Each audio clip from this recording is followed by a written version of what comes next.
جو نظم لکھی جائے اسے کیا کہیں گے؟ ہم منقبت کہیں گے۔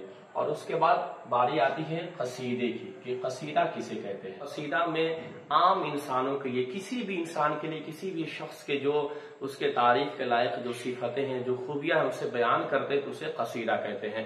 تو اس کا جواب ہم دیں گے کہ قصیدہ جس میں کسی بھی انسان کی اوصاف حمیدہ بیان کیے جائیں، اوصاف حمیدہ بیان کیے جائے، اسے کیا کہتے ہیں؟ قصیدہ کہتے ہیں۔ اور ایک چیز ہے نعت کسے کہتے ہیں؟ نعت کسے کہتے ہیں؟ تو اس کا جواب دیں گے کہ جس میں اللہ کے نبی صلی اللہ علیہ وسلم کی تعریف بیان کی جائے، نبی پاک صلی اللہ علیہ وسلم کی شان میں جو اشعار لکھے جائے اسے نعت کہا جاتا ہے۔ تو جواب دیں گے کہ جس میں اللہ کے نبی صلی اللہ علیہ وسلم کی تعریف بیان کی جائے،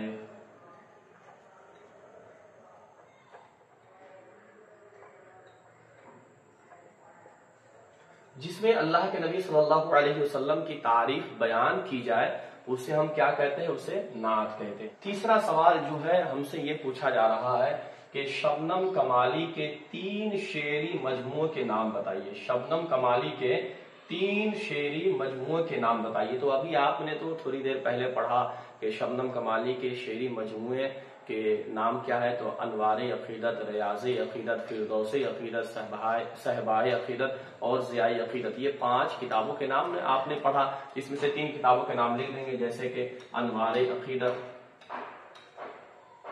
پھر اس کے بعد دیں گے ریاض عقیدت،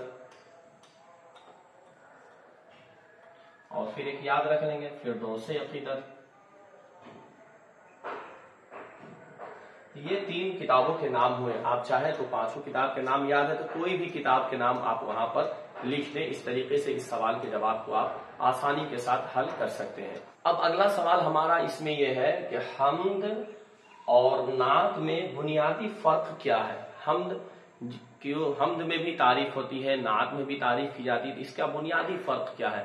تو اوپر آپ نے پڑھا کہ حمد جس میں خدائے تبارک و تعالیٰ کی تعریف بیان کی جائے، اور نعت جس میں اللہ کے نبی صلی اللہ علیہ وسلم کی تعریف بیان کی جائے اسے کہتے ہیں۔ تو دم خلاصہ آسان ہے، اس کا بالکل آسانی کے ساتھ اس کے جواب دے دیں گے کہ حمد جس میں اللہ کی صفات کو بیان کیا جائے اسے ہم حمد کہتے ہیں، اور نعت جس میں رسول اللہ صلی اللہ علیہ وسلم کی تعریف کی جائے۔ حمد جس میں اللہ تبارک و تعالیٰ کی صفات کو بیان کیا جائے، اور نعت اسے کہتے ہیں کہ جس میں رسول اللہ صلی اللہ علیہ وسلم کی تعریف کی جائے۔ بس یہی 2 تعریف آپ کو لکھ دینا ہے، اور انہوں تعریف کے لکھنے کے بعد آپ نیچے یہ لکھ دیں کہ حمد اور نعت میں بنیادی فرق یہی ہے نا، یا اوپر آپ ہیڈنگ بنا دیں کہ حمد اور نعت میں بنیادی فرق وہ یہ ہے کہ حمد جس میں اللہ تبارک و تعالیٰ کی صفتوں کو بیان کیا جائے، اور نعت جس میں اللہ کے نبی صلی اللہ علیہ وسلم کی تعریف و توصیف کی جائے، جس میں آپ صلی اللہ علیہ وسلم کی خوبیوں کو بیان کیے جائے اسے نعت کہتے ہیں۔ جب یہ دونوں تعریف کر دیں گے نا تو ان دونوں تعریف کرتے ہی آپ کے سوال کا جواب بھی ہو جائے گا اور بنیادی فرق بھی واضح ہو جائیں گے۔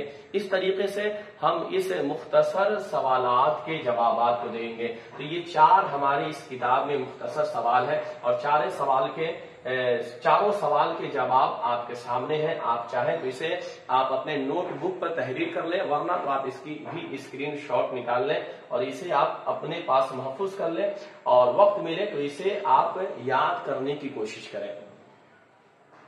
اب ہم چلتے ہیں تفصیلی سوالات کی جانب کہ تفصیلی سوالات کیا ہے، تفصیلی گفتگو کیا ہے، اسے ہم اپنے اس بورڈ کے ذریعے ہم لکھتے ہیں، اور اس کے بعد ہم سمجھنے اور پڑھنے کی کوشش کرتے ہیں۔ طویل سوالات میں پہلا سوال ہمارا جو ہے وہ یہ ہے آپ کے سامنے کہ شامل نصاب حمد کے پہلے شعر کی تشریح کیجیے۔ آپ اس سوال کو پہلے آپ سمجھیے کہ سوال میں ممتحن ہم سے کہنا کیا چاہتا ہے۔ تو ابھی ہم نے جو حمد پڑھا تھا شبنم کمالی کی حمد خدائے عز و جل، تو اس کے پہلا جو شعر ہے نا اوپر والا، اس پہلا شعر میں شاعر کیا کہنا چاہتا ہے، اس میں شاعر نے کیا کہنے کی کوشش کی ہے، اسے ہی ہمیں تفصیل کے ساتھ بیان کرنا ہے، یہاں پر بتانا ہے، اور اتنے الفاظ میں ہمیں بیان کر دینا ہے کہ پڑھنے والے یا ممتحن کو معلوم ہو جائے کہ ہاں اس نے پہلے شعر کے مفہوم کو، پہلے شعر کے معانی اور مطالب، جو اس کے شاعر کے کہنے کا جو انداز ہے، وہ ساری چیزوں کو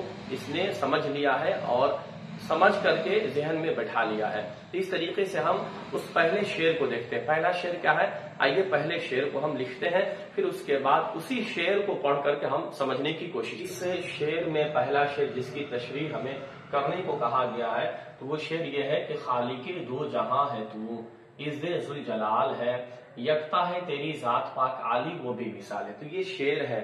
اب اکثر کسی انسان کے سامنے آپ شعر پیش کریں گے تو اس ہر لفظ کے جو معانی مطلب کو جانتے ہوں گے، تب تو وہ جانیں گے ہے نا کہ اس شعر کے ذریعے شاعر کیا کہنا چاہتا ہے۔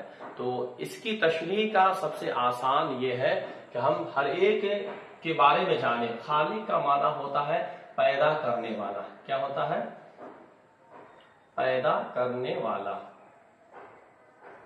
خالق کا معنی ہو گیا پیدا کرنے والا۔ پھر دو جہاں مطلب ہوتا ہے دونوں جہاں، دنیا و آخرت، دنیا و آخرت۔ عز کا معنی ہوتا ہے صفاتی ناموں میں سے ایک نام۔ اللہ تبارک و تعالیٰ کے جو 99 صفتیں ہیں، صفاتی نام ہے نا، ان ناموں میں سے ایک نام عز بھی ہے۔ اور اس کے بعد ہے ذوالجلال۔ ذوالجلال کا معنی ہوتا ہے عزت و مرتبے والا، شان والا۔ تو پہلے مصرے میں آپ یہ بھی یاد رکھیں کہ جو شعر ہوتا ہے نا، وہ دو مصروں کے مل کر کے ایک شعر ہوتا ہے۔ ایسا نہیں کہ صرف اوپر والے ہی تو ہم ایک شعر سمجھ لیں، یہ ایک مصرع ہے، پھر دوسرا مصرع نیچے ہے نا، تو دو مصروں کو مل کر کے یہ ایک شعر ہوا کرتا ہے۔ تو پہلے مصرے کو ہم سمجھ لیں کہ پہلے مصرے میں یہ کہنا چاہتا ہے کہ اے پروردگار عالم، تو خالق دو جہاں ہے، تو وہ ہے جس نے دنیا کو بھی بنایا اور آخرت کو پیدا کیا، تو دونوں جہاں کا خالق ہے، تو عزت ہے اور تو ذوالجلال ہے، یعنی کہ تو مرتبے والا ہے، تیری عظمت بہت بلند و بالا ہے، تو انوکھا ہے، تو نرالا ہے۔ شاعر پہلے مصرے میں یہ کہنا چاہتا ہے۔ دوسرا مصرع میں یہ ہے کہ یکتا۔ یکتا کا معنی ہوتا ہے اکیلا، اکیلا۔ پاک مطلب ہوتا ہے پاکیزہ، اور عالی وہ بے مثال۔ عالی کا مطلب ہوتا ہے اونچا، بلند و برتر۔ بے مثال مطلب جس کی کوئی مثال نہ ہو، یعنی کہ جو بے مثال ہو۔ اب دیکھیے دوسرے مصرے میں شاعر یہ کہنا چاہتا ہے کہ اللہ اے پروردگار عالم، تو اکیلا ہے، یعنی کہ وحدہ ہے، تو تنہا ہے، تیرا کوئی شریک نہیں ہے، تو اکیلا ہے، تو لا شریک ہے۔ پھر اس کے بعد تو تیری ذات جو ہے نا وہ پاکیزہ ہے نا۔ اس کے بعد تو اونچا ہے، تیری عظمت اونچے ہے، بلند و بالا ہے نا۔ اس کے بعد بے مثال مطلب تیری کوئی مثال، قادر مطلق ہے، ساری چیزوں کو تو پیدا کرنے والا ہے۔ تو اس شعر کی تشریح ہم کر دیں گے کہ خالق دو جہاں ہے تو عز ذوالجلال ہے، یکتا ہے تیری ذات پاک عالی وہ بے مثال ہے۔ تو اس کا جواب ہم اس طریقے سے دیں گے کہ اس شعر میں شاعر نے یہ بیان کیا ہے کہ پروردگار عالم یعنی رب تبارک و تعالی جس نے دنیا اور آخرت کو پیدا فرمایا ہے، اور وہ عزت و مرتبے والا ہے، وہ اکیلا ہے، تنہا ہے، اس کی ذات پاکیزہ ہے اور وہ بے مثال ہے۔ شاعر نے پہلے شعر میں رب تبارک و تعالی کی ان صفتوں کو بیان کیا ہے۔ اب دوسرا جو ہمارا سوال ہے طویل سوالات کا، آئیے اسے بھی ہم پڑھتے ہیں، اسے حل کرنے کی کوشش کرتے ہیں۔ اب دوسرا سوال یہ ہے کہ شبنم کمالی کی شاعرانہ خصوصیات کیا ہیں، اسے بیان کیجیے۔ ہر شاعر کے اندر الگ الگ خوبیاں ہوا کرتی ہیں۔ کوئی زیادہ دلچسپی لیا کرتا ہے نظم کرنے سے، عاشق و معشوق کے قصائد لکھنے کے بارے میں زیادہ اسے دلچسپی ہوتی ہے، یا دنیا داروں کے لیے قصیدے لکھنا، بزرگان دین کے شان میں منقبت لکھنا۔ تو شبنم کمالی جو شعر و شاعری کیا کرتے تھے، ان کے شعر و شاعری میں کن چیزوں کی جھلک زیادہ ہوا کرتی تھی، کون سا پہلو زیادہ ہوتا تھا، ان کے لکھنے کا انداز کیا ہوتا تھا، اور جب یہ لکھا کرتے ہیں تو اس میں وارفتگی کیسی ہوتی تھی، ان کے اشعار کس لائق ہوتے تھے، ہے نا، یہ تمام چیزیں ہمیں اس میں بیان کرنا ہے۔ تو ہم اسے یہ بیان کریں گے کہ شبنم کمالی کی شاعرانہ خصوصیت میں سے یہ ہے کہ شبنم کمالی اللہ اس کے رسول سے والہانہ عشق و محبت اللہ اور اس کے رسول صلی اللہ علیہ وسلم سے والہانہ عشق و الفت رکھتے تھے، اور ان کے شاعری میں جدت ہوتی تھی، انوکھا پن، نیا پن ہوتا تھا، ہے نا۔ کہ شبنم کمالی کی شاعرانہ خصوصیات میں سے یہ ہے کہ شبنم کمالی اللہ اس کے رسول صلی اللہ علیہ وسلم سے والہانہ عشق و الفت رکھتے تھے. ان کی شاعری میں جدت ہوتی تھی، انوکھا پن ہوتا تھا، نرالے اشعار کہتے تھے، مشکل سے مشکل مناظر کو، مشکل سے مشکل معاملات کو آسانی کے ساتھ اشعار میں وہ پیش کرتے تھے. لوگوں کی اصلاح اور معاشرے کی اصلاح کے پہلو بھی ان کے اشعار میں پائے جاتے تھے. اس طریقے سے شبنم کمالی اپنے شعری سفر کو آپ نے طے کیا اور آپ یہ خصوصیات. اب اس کے بعد جو سوال ہے وہ یہ ہے کہ حمد کا خلاصہ لکھیے. جو اس کتاب میں جو شامل حمد ہے نا، اس کا خلاصہ لکھنے کو ہم سے کہا جا رہا ہے. تو حمد کا خلاصہ ہم اس طریقے سے دیں گے کہ شبنم کمالی نے رب تبارک و تعالیٰ کے سب سے پہلے تو اس کی صفتوں کو، اس کے تعریف و توصیف کو بیان کیا. رب تبارک و تعالیٰ کے وحدہ لا شریک ہونے، رب تبارک و تعالیٰ کے اکیلا ہونے، رب تبارک و تعالیٰ کی صفتوں کو عالی مرتبت ہونے کو، یہ ساری چیزیں خالق کائنات ہونے کو بیان کیا. پھر اس کے بعد شبنم کمالی نے فرمایا کہ تیرے ہی باب فیض سے ملتا ہے دو جہاں کو عشق، سب کی حیات و موت کا مولا تجھے خیال ہے. اس شعر میں شاعر یہ کہنا چاہتا ہے کہ مولا تبارک و تعالیٰ کہ دنیا کی ساری چیزیں، دنیا کے سارے مخلوق تمام کو روزی روٹی تو ہی دیتا ہے. تجھے تیرے ہی باب فیض سے دنیا کے ہر مخلوق پلا کرتی ہیں اور ہر ایک کے موت اور حیات کا خیال تجھے ہی ہے. تو قادر مطلق ہے، جسے چاہے زندگی عطا فرمائے، جسے چاہے موت عطا فرما دے، یہ تجھے حق حاصل. اس کے بعد ایک شعر ہے کہ قدرت خاص کا تیری عکس ہے بزم کائنات، کون و مقام جلوہ گر تیرا ہی ایک جمال ہے. مولا تبارک و تعالیٰ کہ تیری قدرت کا ایک عکس ہے یہ بزم کائنات، دنیا کی رنگینیاں، دنیا کے یہ تمام مناظر، یہ جھیل، جھرنے، پہاڑ، ندیاں، پیڑ، یہ دنیا کے ساری چیزیں تیری قدرت کا ایک عکس ہے، ایک یہ جھلک ہے. کونوں مقام جلواگر تیرا ہی ایک جمال ہے. دونوں جہاں میں مولا تبارک و تعالیٰ تیرا ہی جمال جلواگر ہے، تیری ہی جھلک ہر چیزوں میں پائی جاتی ہے. شاید اس شعر میں یہ کہنا چاہتا ہے. پھر اس کے بعد شعر یہ ہے کہ قائم ہے تیرے حکم سے آج بھی نظم زندگی، تیرے سوا کہیں ملے تو یہ زندگی محال ہے. یعنی کہ بتا رہا ہے شاعر یہ کہ پروردگار عالم انسان کی زندگی کے جو نظم ہے نا، جو نظم و نسق ہے انسان کی زندگی کو، جو ایام چل رہے ہیں، کبھی خوشی، کبھی غم، کبھی تنگی، کبھی فراوانی، کبھی غریبی، کبھی امیری، یہ تمام چیز مولا تبارک و تعالیٰ یہ تیرے ہی کرم سے ہے، تیرے ہی حکم سے یہ نظام زندگی قائم و دائم ہے. تیرے سوا اگر کہیں ملے تو یہ زندگی محال ہے. یعنی کہ تیرے علاوہ کوئی اور جو چاہے کہ ہم کسی کو زندگی عطا فرما دے تو ایسا نہیں ہو سکتا ہے، بلکہ تو ہی خالق و مالک ہے، تو ہی ہر چیز پر قادر مطلق. پھر اس کے بعد شعر یہ ہے کہ صاحب عقل و فہم کو ناز ہے تیری ذات پر، نام سے تیرے دو جہاں واقف حال و قال ہے. واقف حال اور قال ہے. حال اور قال، واقف مطلب ہوتا ہے جاننا، کسی چیز کے بارے میں جانکاری رکھنا، اور حال و قال اپنی حالت کو اور اپنے گفتگو کے بارے میں. تو صاحب عقل و فہم کو ناز ہے تیری ذات، یعنی کہ جو عقل مند، جو اپنے آپ کو عقل مند سمجھتے ہیں، عقل و فہم دانشوران ہیں، ان تمام کو بھی تیری ذات پر ناز ہے مولا تبارک و تعالیٰ کہ تیری ذات پر انہیں بھی فخر ہے، ناز ہے. اور تیرے نام سے ہی مولا یہ ساری دنیا کے لوگ واقف حال و قال ہے، سب جانتے اور پہچانتے ہیں کہ تو ہی خالق کائنات ہے، تو ہی دنیا کو پیدا کیا، تو نے ہی سارے نظام کو مالک وجود میں لایا، انسان کی زندگی عطا فرمائی، انسان کی ساری چیزیں تو نے ہی عطا فرمایا. تو تیری یہ صفاتوں کو، تیری خوبیوں کو تمام عقل و فہم بھی جانتے ہیں اور اسے بھی اس پر ناز. پھر اس میں یہ کہا جا رہا ہے کہ لاکھ برس اگر کوئی حمد و ثنا تیری کرے، ہو سکے حق ادا تیرا ممکن نہیں محال ہے. یعنی کہ اگر کسی انسان کی زندگی اللہ تبارک و تعالیٰ لاکھ برس کی عطا فرما دے اور پوری زندگی وہ رب تبارک و تعالیٰ کی حمد و ثنا کرنا شروع کر دے، تو پھر بھی رب تبارک و تعالیٰ کے صحیح طور پر حمد و ثنا نہیں کر پائے گا وہ انسان. یہ ممکن نہیں بلکہ محال ہے، وہ کر ہی نہیں سکتا رب تبارک و تعالیٰ کی پوری طور پر تعریف و توصیف، رب تبارک و تعالیٰ کے ثنا کا حق ادا نہیں کر پائے گا. پھر شعر یہ ہے کہ ظلمت دہر میں ہمیں نور سحر کی ہے تلاش، لطف و کرم کی ایک نظر مولا یہ عرض حال ہے. کہ مولا تبارک و تعالیٰ زمانے کے اندھیرے میں ہمیں پھر سے نور سحر کی ہے تلاش ہے نا، ہمیں اجالے کی تلاش ہے، ہمیں اس سویرے کی تلاش ہے جس میں ہمیں بہار نصیب ہو، جس میں ہمیں ظلم و ستم سے دوچار ہونا نہ پڑے. ظلمت دہر میں ہمیں نور سحر کی ہے تلاش مولا، اس زمانے کی تاریکیوں میں ہمیں پھر سے نور سحر کی ہے تلاش. اور لطف و کرم کی ایک نظر مولا یہ عرض حال ہے. مولا میری حالت یہ ہے کہ تیرے لطف و کرم کے ہم منتظر ہیں، لطف و کرم کی ایک نظر ہم پہ بھی فرما. یہ شاعر رب تبارک و تعالیٰ کے بارگاہ میں حمد کے اشعار کے ذریعے یہ استغاثہ کو پیش کر رہا ہے. پھر اس کے بعد شعر یہ ہے کہ مقصد نیک میں صدا کر دے ہمیں تو کامیاب. تیرے حضور خاص میں اپنا یہی سوال ہے کہ صدا سین سے جو لکھا جائے نا صدا، تو اس کا مطلب ہوتا ہے ہمیشہ، اور یہ صدا جو ساس لکھا جائے اس کا معنی ہوتا ہے آواز. تو مقصد نیک میں صدا کر دے ہمیں تو کامیاب، مطلب شاعر یہ کہہ رہا ہے کہ مولا ہماری جو نیک مقاصد ہے نا اس مقصدوں میں ہمیں تو کامیاب کر دے.